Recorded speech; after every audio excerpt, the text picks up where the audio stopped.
I'm making this video for a subscriber, but people, please, in the future, help me out, help this channel. I am looking for patrons, so if you have the ability to, I'm not asking everyone, please think about pledging $5 to help this channel. When you go to the Patreon link below, you'll see what's included with your pledge subscription. So take a look at it. There's other pledge subscriptions as well, but think about it. If you cannot do that, please press the like button. I'm noticing that some people are commenting and people are checking out the video, you're watching the video, but you're not pressing the like button, which is actually preventing the video from going viral. So with that being said, I'll dive right into the topic. Homelessness. Homelessness here in America. One of my subscribers asked a question. They said, how do you get out of being homeless? Well, that's a very interesting question. See, the thing is, I was homeless before. And there's a few things that you do when you become homeless, and a few things that you don't. And also, when you're almost there, sometimes you don't know it because you have a lot of pride and you have a lot of ego that's driving you to ignore the warning signs of becoming homeless. The warning signs of becoming homeless can be something as small as you get a bill and no matter where you look, you're $50 to $60 short of being able to pay that bill. So you reach for the credit card because you don't have it in your bank account. Now, even though that sign can just be something where you're down at the time, it's just one symptom of one sign. Other signs and other indicators are you live somewhere where you're not obligated to be there. Somehow you live in a space where your participation in living there is more like a favor to you and not a favor to the people that actually own or rent the space. One of the ways that I became homeless was I felt like someone who was helping me out was obligated to help me out. And I had to learn the hard way that you got to do it on your own. I'm really glad that people shut doors in my face in my past. I'm glad because they taught me some of the most valuable lessons in the world. When I was homeless, two things were instant for me. One, I never looked at myself as a victim. Two, I never blamed anybody else for it. I took accountability and I took ownership for what I did in my life to lead me to that direction. And also what I didn't do. See, sometimes it's not always an action, but a lack of an action that could put you in a bad situation. So don't always think that you're homeless because you're not doing the right thing or you're doing the wrong thing. It could just be that there's something that you're not doing that could have prevented it. Such as being proactive, right? Sometimes people only save money when they need something, right?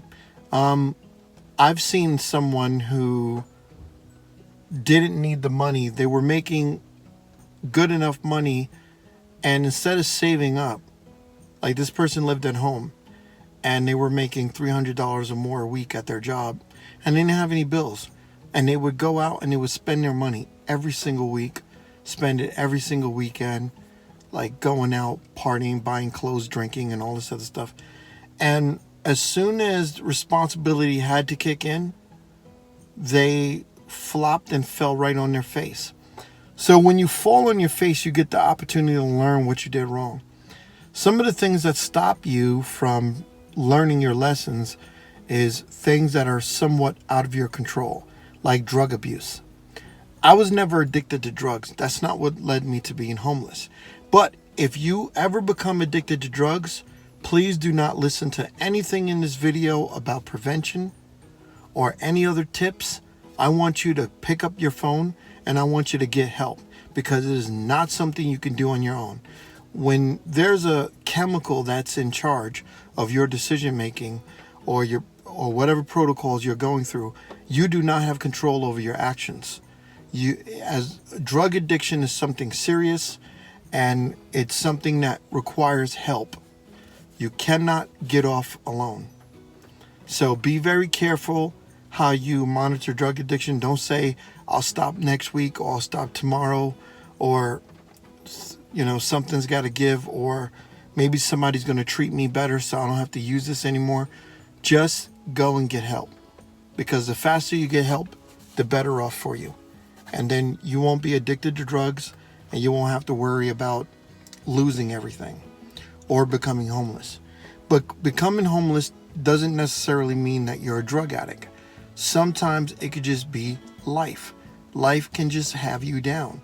You could be in a situation where life is on autopilot, everything's on autopilot, and then something bad just happens right in a flash.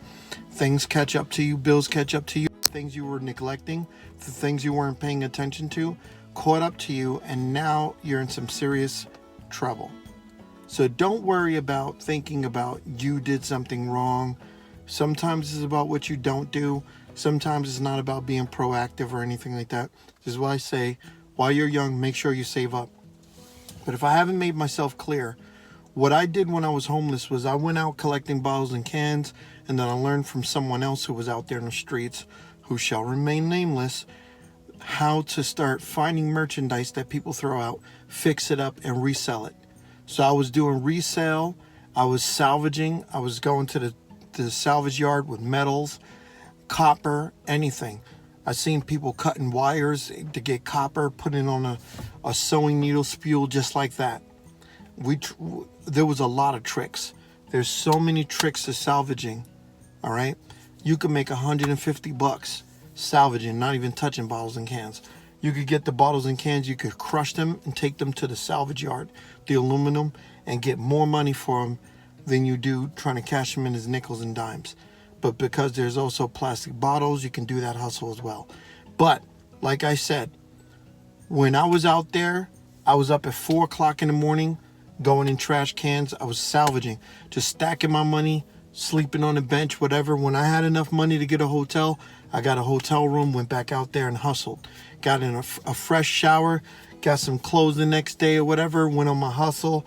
If I had something to sell for $150 on the streets that was worth $200 or $300, not stolen. Sometimes people will throw tools. Sometimes you go to a construction site, people throw tools in the trash because they don't need them anymore.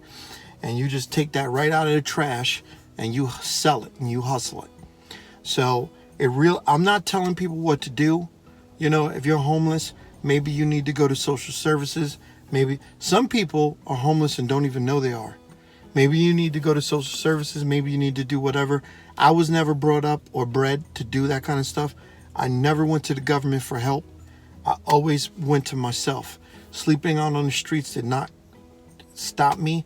It was only 2 months from hustling because I automatically went from stuff got bad to I got to do something with it.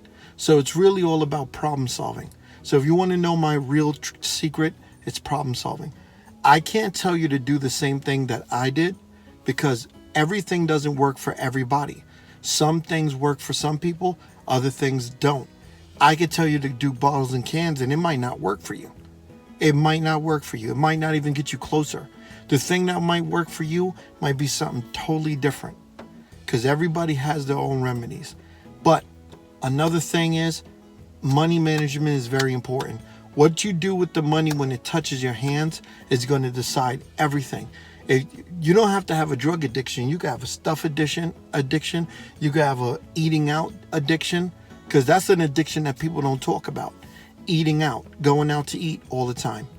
A lot of people go out to eat all the time. You spend $200 and $300 a week on eating out and you never realize it. So that's all I got for right now. Make sure you guys subscribe to the channel. Make sure you support the channel. I have a perfect opportunity for business owners if you want to talk consulting. If you want to be a consultant, you're a business owner, and you want to team up with the channel, team up with me on Patreon, and maybe even team up with me in general, make sure you look at the Patreon option for consulting. I'm pretty sure that it's a tax write-off, so you don't have to worry about it. You're pledging to my page, and then we can talk about some options where we could do some business together. So make sure that if you're a business owner, you want to be a consultant, if you want to be a producer of this channel, or you want to help this channel also contribute different things to it, you might have a project you're working on, you build websites. If you do pledge, I think the pledge for a producer is $25. So if you do pledge and you want to be a producer, you can attach this material, my material, to your websites. We could discuss different options that you can do. The producer pledge is usually better for people who are content creators and that want to link up with other creators like myself. So maybe you want to do an interview, maybe you want to do videos together, or do like you want to plan a video where I do a split screen, you, me, whatever. So I only have 4 slots for that, and I only have 4 slots for the consulting. I have unlimited slots for the $5 a month. So think about it like this. If this page has helped you, if it's contributed to helping you have a better life, then please return the favor so we can get this page out there. If you notice, my last video didn't even reach 100 views, but I have over 2,500 subscribers. So I can't really rely on my subscribers right now. I'm not chastising you guys, but you guys are not doing what you have to do to get these videos to the mainstream. You're not hitting the like button. And right now, what I need is for people who are going to support the channel and who are going to pledge to the channel. That way, the more material comes out, you guys will know. So I'm looking for diehard, straight fans of this material, people who want to see this channel go further. I'm looking for patrons. Now I'm looking for 100 of you guys. I want to see 100. I really want my 300 crowd, but I'm not looking for 300 on Patreon. I'm looking for 300 in general, but I'm looking for 100 pledgers. I'm looking for those diehards that want to really see this channel go to the next level. And thank you very much. Can't thank you enough. Enjoy and have a great one.